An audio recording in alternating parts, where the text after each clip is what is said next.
هەمووان بە ئامانجی داهاتوێکی پڕ لە سەرکەوتن و پڕبەرهەم هەنگاو دەنێن بە ئامانجی خزمەتکردن و گەشەسەندنی وڵات. تۆش دەگەیت بە ئامانجە گەورەکەت کاتێک لە زانکۆی نێودەوڵەتی قەیوان دەخوێنیت. لە بەشی تەکنەلۆژیای تاقیگەی پزیشکی، زانیاری تیۆری و لێهاتووی تەکنیکی لە بەشە سەرەکیەکانیدا دابین دەکرێت. خوێندکاران لە کاتی مەشقی کلینیکیدا بەرکەوتنی ڕاهێنانی پراکتیکی چڕ دەبن.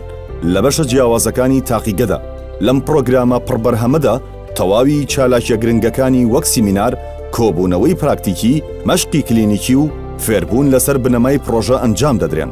ئەم پرۆگرامە ئاکادیمیە بە شێوەیەکی تەواو پێشکەش دەکرێت لە ماوەی 4 ساڵی خوێندن. دەرچوانی دەبنە خاوەنی بڕوانامەی بەکالۆریۆسی نێودەوڵەتی لە تەکنەلۆژیای تاقیگەی پزیشکی کە دانپێدانراوە و ڕێگە بە دەرچوان دەدات وەک تەکنەلۆژیستی تاقیگەی پزیشکی لە نەخۆشخانە حکومەکان پراکتیکی تایبەت دامەزراوە توێژینەوەکان و خوێندنی باڵا کار بکەن.